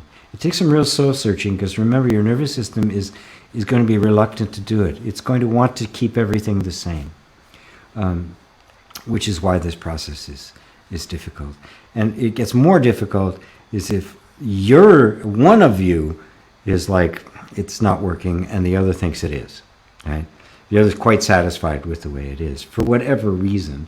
And oftentimes, if they are, it's because they've blinded themselves to stuff. Because if you're feeling this way, they're not getting their needs met, right? That kind of genuine intimacy that we all thrive on, it isn't there. It's kind of going through the motions. So it's not completely true that somebody thinks it's okay. It's what it means is they've settled for less than you're willing to settle for. So I hope that gives you something to work with for trying to kind of navigate this territory, which is not easy territory to navigate. So thank you for bringing that to me, Isabel. Hello, Mary in Niagara Falls. Steffi, hello, Steffi. Namaskaram ji and everyone. Is it somehow possible to communicate with people that are not alive anymore? Is their energy still here? In my case, my father died unexpectedly, and there are lots of things I would have liked to tell him. Thank you. Thanks a lot. Love you. Well, tell him in your heart. We don't have to prove whether... Remember that the majority of what you experience of a person is the energetic impact they have on you and your perception of them. That's what we have a relationship with. So answer somebody's question early on. I think it was Roberto's question early on. That we interact with our thoughts and feelings and expectations of others more than the actual others. Your perception is the sum total of your existence. Are they still here? Is their energy still there? I could say yes and no. Right? And actually, for what you're wanting to experience, there's no need to know a yes or no to it. It doesn't have to be an objective fact or not, right? You have a desire to just tell him things you would like to have him to have told him. So tell him. Sit down. Write to him. You could write it out if that helps you organize it. Or you could do it in a video. Or you could just talk out loud by yourself, walking around a room as if you were talking to him. And just completely open and honest, say everything that you wanted to say. And just keep doing that. And you may have a sense that it has been heard. Right? And there'll be a sense of equanimity, a sense of completion that will emerge from that. Somehow it will work out. And we don't have to know all the details of the veil between this life and the next life, this form and the next form, who he was, who he is now, where did he go? And we don't have to deal with all of that to get the kind of emotional clarity and freedom that you're after. And that's simply being able to have this heart-to-heart with your Father. So just do it. And let me know what happens. Let's see. Hey, Daryl. Hello, GP and all. Hello, Sifu, says Penny. Oops. Got sidetracked. Here now. Good. And all my students from my class are saying hi to each other. Truth Loops. Hello. Love you all. Grateful for life and the opportunities to overcome its many wonderful challenges. What a beautiful sentiment. What a beautiful sentiment. Yes, I am so grateful for life as it is. Most people say, I'm grateful for life when it works the way I want it to work. Even the gratitude lists for raising your vibration, right, are all the ways in which I'm grateful for all the things that are working the way I wanted them to work. How about just being grateful for life and the wonder of it and the surprises of it and how it catches you off guard and how it's smarter than you are and it knows better than you are. And if you have an argument with life, you're wrong. As simple as that. And just whatever's happening in this moment is what is needed to be happening. And it's my job to let go of my story about it, let go of my resistance to it, and harmonize with it. That's what it means to live the Tao. So, beautiful. Thank you for that. Joy, Leighton Winterberg in Wisconsin. Hello, Joy. Christina Leftwich, hello from Michigan. Hello to you. Lydia, greetings. Love to you all from Germany. Hello, Lydia. Roberto says, I did your meditation just allow it because I could not go back to sleep last night, 6 a.m. I fell asleep and you were in my dream, completely white and hugging me.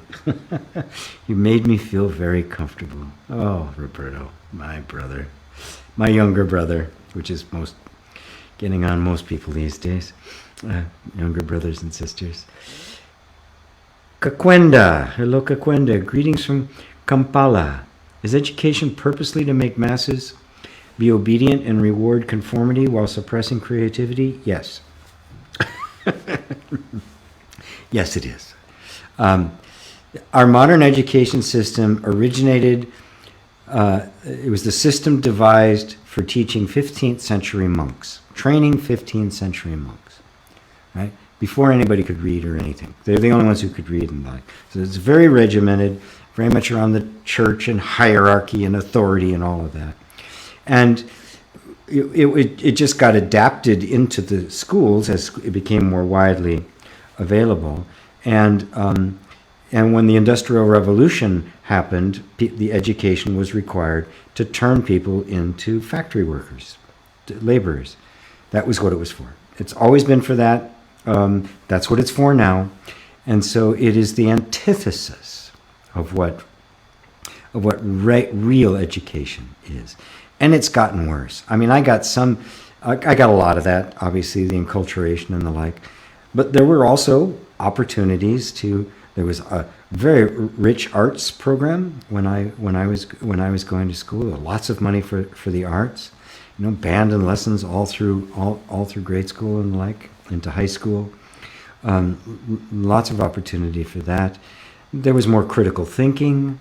There was more taking reasoning and that sort of thing. But it's become more and more and more about just meeting certain standards, having conformity, and basically turning people into mindless consumers.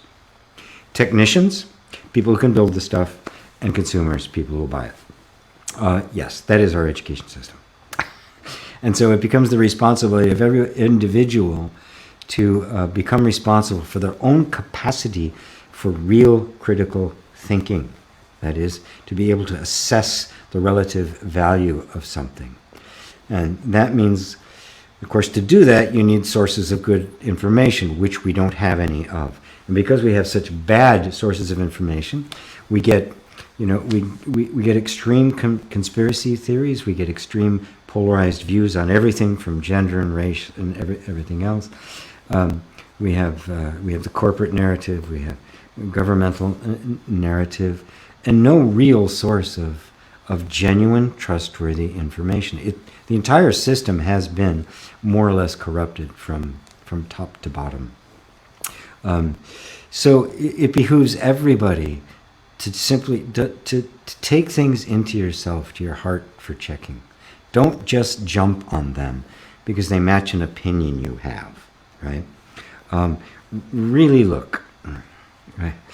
Really look. I think an example is I've seen various postings about the ingredients in the vaccines, right? All this nasty stuff. So, I don't put it past the companies to do that, to put other nasty stuff in there for nefarious reasons. I do not put it past it, mostly for make profit, just like cigarette companies put extra ingredients into cigarettes to make them more addictive. Right. They will do this kind of stuff. The internal documents from the pharmaceutical companies have made it quite clear that they are not interested in cures. They want long-term customers, right? But all these different lists of ingredients, I could not find anything corroborating that. When I found every source I could find that had any degree of reputation, all had exactly the same list. What am I going to do? Right? Okay. That's what it is. Right? So you have all these other. So lots of people throw it out there because there's this fear that they're going to do it, and an underlying understanding that they will, if they can. Right? The question is, did they? Right? And that's what I just used that to make a confirmation, to confirm for myself what actually is here. And this is the difficulty in our modern world of actually trying to find trustworthy information. Because all of the news outlets are owned by the same bunch of people, and they're all slanted. All of them, bar none. Right? Not just Fox News, but MSNBC. They're all the same. They all serve corporate interests. So enough on that. I'm not going to get on a rant about it. Hey, my sheik, it was a great occasion to talk to you via video call. I love you. Oh, I love you too, Faith. And it was so good to be with you. Yes, and yes. Fiona, hello and greetings from Greece. Thanks for the Powers of Creation course, G. Loved it. And keep listening to it. Yay, good. It could still be bought if anybody wants to buy it and go through it. The live class has taken place, but if anybody wants it, you can still go to gpwalsh.com/4powers. You explained to me what here and now means. I've got it. So timelessness and change. Yes. Very good, Tatiana. Oh, Christ. Christ is here. Is our entire life in the now? What about when we were children? Yes, of course it is. When we were children is a memory you're experiencing in the now.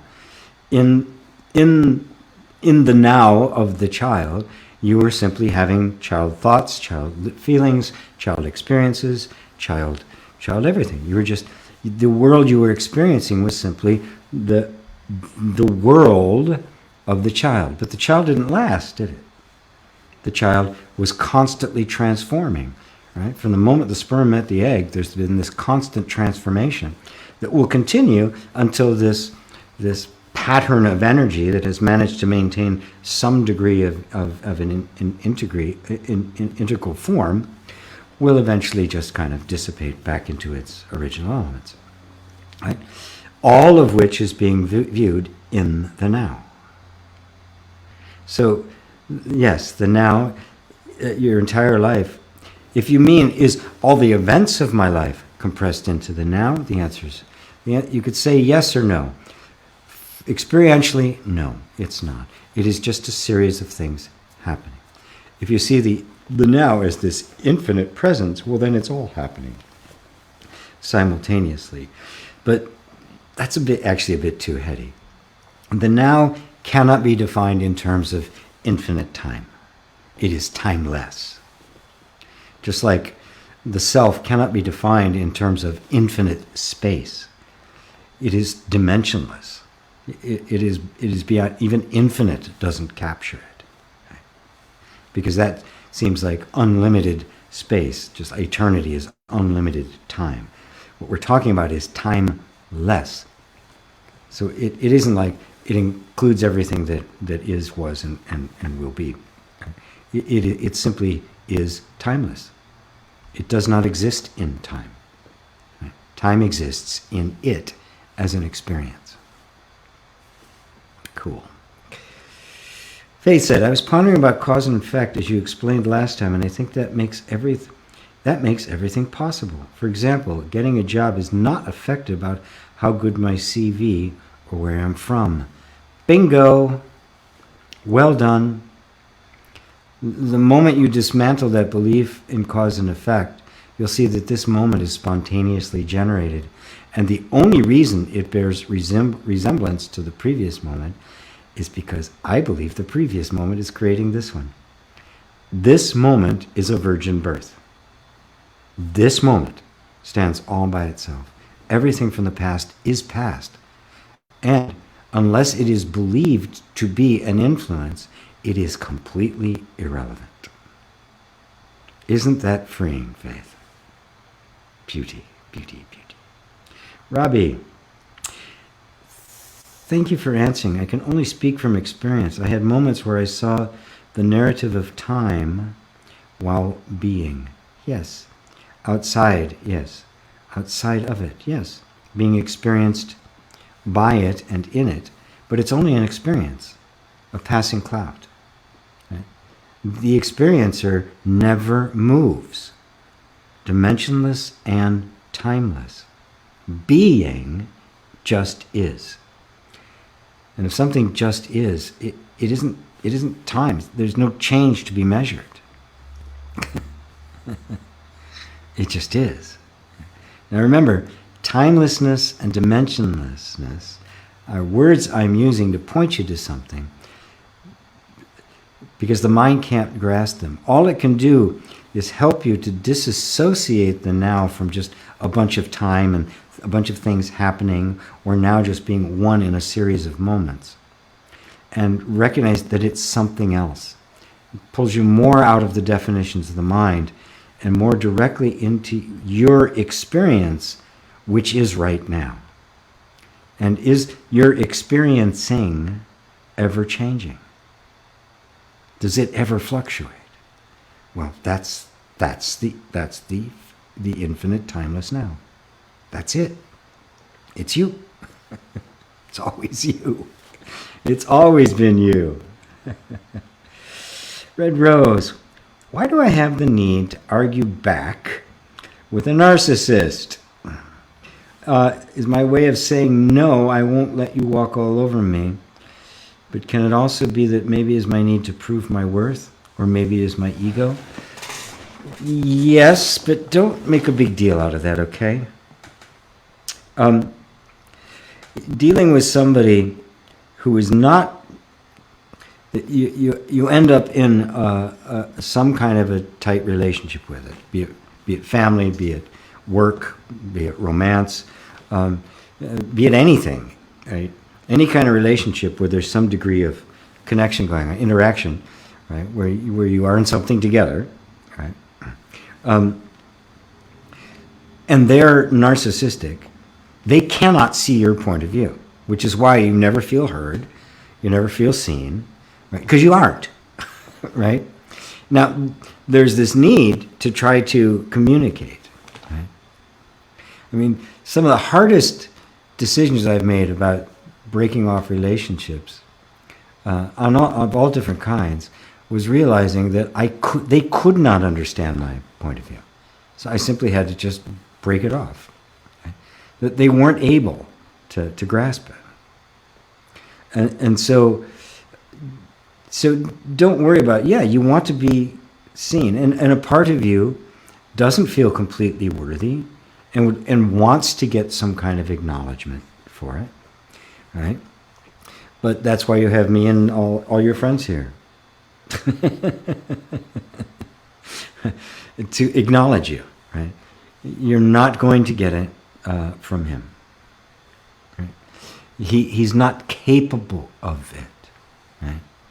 So you can just stop looking to him for that, and instead look to those around you, the people in the group, the people in the classes with, the people in this sangha, right?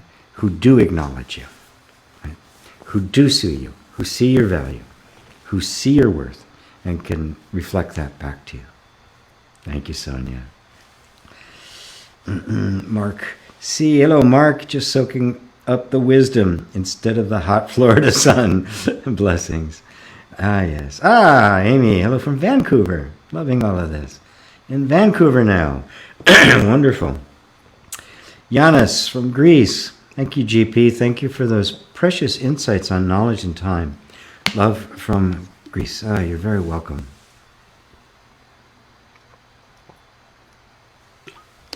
By the way, sound is nice and loud today. Yeah, I really got it pushed. Pushed the gain, pushed everything. Perfect for those who listen from our cell phone. Right. Okay, Susanna. I am struggling to motivate regarding money, even though I am loving creativity. I feel a bit concerned because I will need a new income by July. Yes.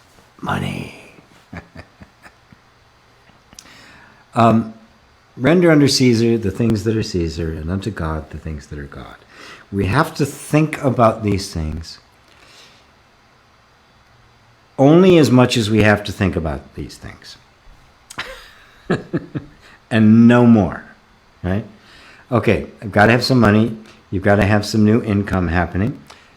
You got some time, so you can begin to see how to do it. You may be able to spin the creativity you have into that money, creative activity and the like, but maybe not. So you might need to have a couple of things going on. A diversified portfolio, as it were, right? You don't have to be motivated to make money any more than you have to be motivated to brush your teeth in the morning. It's just functional. It's something you do, right? It's something, takes energy and time, right? More than, brushing your teeth in the morning. But it really is on that same level of functionality. When you're a creative in the spiritual path, the desire to make money simply isn't there. You don't have that desire for wealth, right? And you recognize that desire for wealth isn't healthy. It doesn't lead any place good. It never has, never will. And don't take my word from it. Plenty of studies. Having a lot of money does not lead to happiness. It does not lead to a sense of safety or security. In fact, it does exactly the opposite. And the more people make, the less empathy they have. The majority of money given to charities does not come from the wealthy. It comes from people who don't have much. The wealthy create foundations with tax write-offs and all sorts of things. So it isn't really even charity. It's a fraud. If anybody cares about reading about that, there's a book by Anandas Gurahandan, I think his name is, a book called Winners Take All, where he talks about the whole scam around these corporate foundations and the influence they have. Simply because they have money, they think they have the right to tell us how to live and what's important and what isn't. Anyway, but that not to be said. We can't adopt the position. We have to remain functional. So you need to give it as much attention as it needs and no more. So if that means you get a job at the coffee shop, so that you just have enough money to come. Well, that's what you do, and you don't make any kind of deal out of it whatsoever. What's the point of it? To make money. Like when I saw that computer, why did I start programming computers? They make money, and it was true. They did. As a matter of fact, for a while, it was very good money up to the late '90s. The internet thing happened. Then there was just an absolute glut of programmers and no work after the .bomb. So you're simply redefining that relationship with money. If you turn money into something bad or evil, you'll push it away, right? Money is nothing. It is completely neutral, right? Hold that piece of paper, even what it represents. But it is such a powerful thing upon which we have projected all sorts of meaning. My survival, my freedom, my status, my value, all tied to something that is completely imaginary, something made up. Which is why Christ said the love of money is the root of all evil. He didn't say money was evil. He said the love of money was the root of all evil. And he made it even very clear. You can't serve two masters. You can't, because you'll either love one, right, and push the other away, or love that one and push that one away. You can't serve God and money, right? Not that you didn't have to have it. And he said, yeah, you got it. You paid taxes and that sort of thing. But the love of it takes it from being just something functional into greed, which is one of the 7 deadly sins and the 3 poisons of Buddhism, right? So Christianity, Judaism, and Buddhism all agree greed is a deadly sin. It's deadly. It's a disease. It is a form of insanity. And yet that's what runs our world right now. So you're establishing a new relationship with money, and you're going to determine what it is. What is money to you? Right? Throw out what everybody else says about it. Right? What the media says about it, what Wall Street says about it, even what the person you may have to get a job with says about it, or the people who are buying courses from you have to say about it. What is it for you? What does it mean to you? You give it your meaning, and it'll become that for you in your life because you're the creator of it.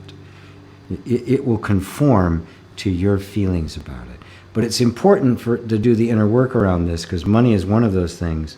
Money and sex and death are probably the 3 big things that have more mixed messages than anything else in our culture.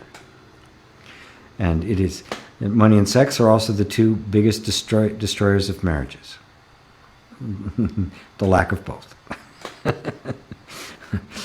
So the work needs to be done to expunge all of the ideas, our assumptions about it, until it gets back to what it is. It's nothing. It isn't happiness. I've never seen a laughing dollar bill, right? It's not freedom. It's nothing at all. It's whatever I say it is, right? So you break it down to just the most functional, lowest common denominator. Okay, working with, in this particular system in which we're working, until we don't have to deal with it anymore, there's a certain amount I have to do. Right? And then you bring all of that in line with your own values, your own sense of what's important, and then you find the balance point, right? Right? There's that which is necessary to do, brush your teeth, take a shower, that sort of thing, right? Basic hygiene, taking care of some business that has to be taken care of, making a living. These are all part of just the functional parts of life. So they all get brought into perspective. Does that help you, Susanna? Jay says, this is kind of hard to talk about for me personally, but the other day after the live call, sometime later, the thought came to me about the dreaded day you won't be here with us physically. Yes.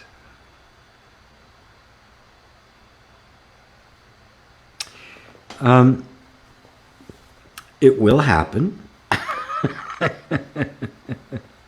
And it's probably going to happen before you're not with us physically.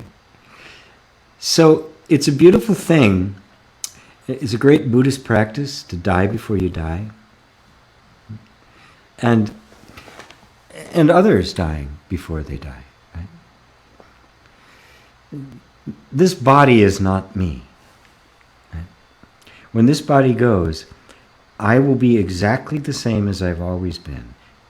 I will be the same in the same place, in the same space as I have always been. The problem is that we think of it as a body.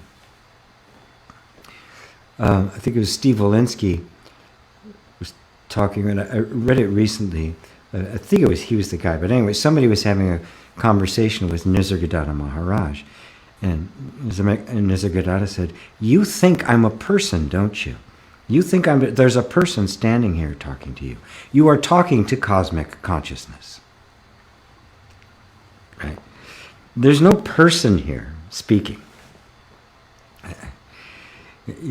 Even the person who's so identified with the person, right? There's not a person there speaking. It is always the self that is speaking. And the self is not confined to any particular container. When this body dissolves away, I'm going nowhere. I will be here. It'll be just, you won't be able to see me, is all. But the same influence, the same force, the same energy, the same guidance will be here. It will just not appear as this. But the animating power, the animating force, the animating wisdom is not originating with this body or this mind or anything about this me. This me doesn't even exist. So I'm not going anywhere. So drop your idea of me as a body and you'll find I'm there with you. I'm you. And I'm not going anywhere. Thank you, Che. And it's very touching you feel that way, actually. Alrighty, it is 2 hours.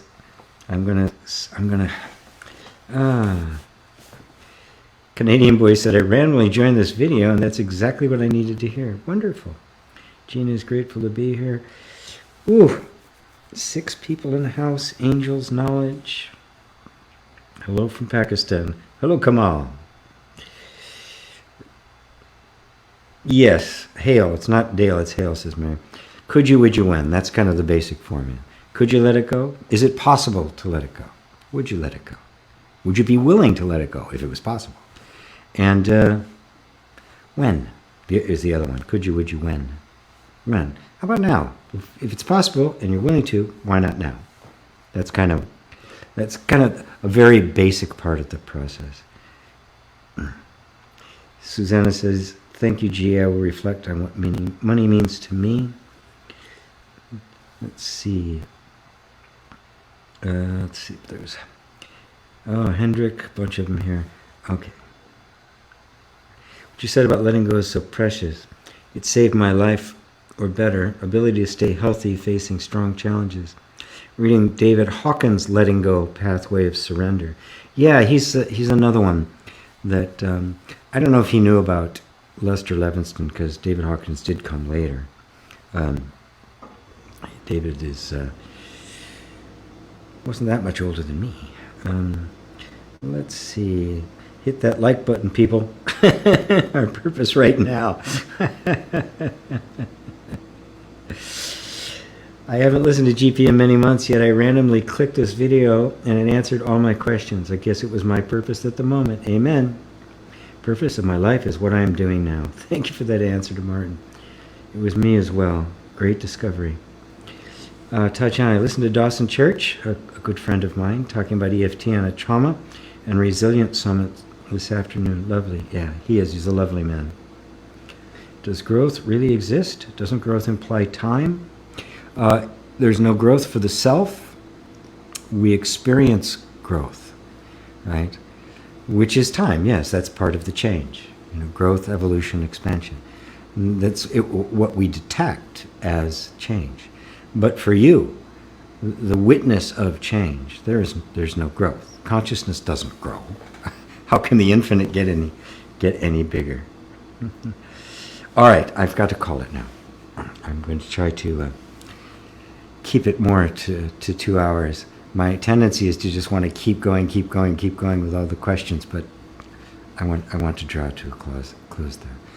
So, if you didn't get your question answered, you can email me questions at gpwalsh.com. I could take it up the subsequent satsang or on my radio show, which is on Tuesday. But for the most part, try to take into your heart that your question was answered. Maybe I didn't say it, but it was answered. And if you just cherish the question, the answer will come. It doesn't have to come through this body, right? Because the infinite intelligence that pervades the universe, this is just one body out of many it has access to, that it can make full use of. So, anyway, Glenn says, the grace that flows through you is beautiful. Thank you. Much love from New Zealand. Oh, New Zealand. The best countries in the world to live. Freeing Baba. Yes, freeing Baba. Good. Resonance manifest. Boy, look at these things. Anyway, thank you all. Thank you. And I'll see you all next week, if not sometime sooner. All my love to you. How do I get out of here? There it is. There's the button.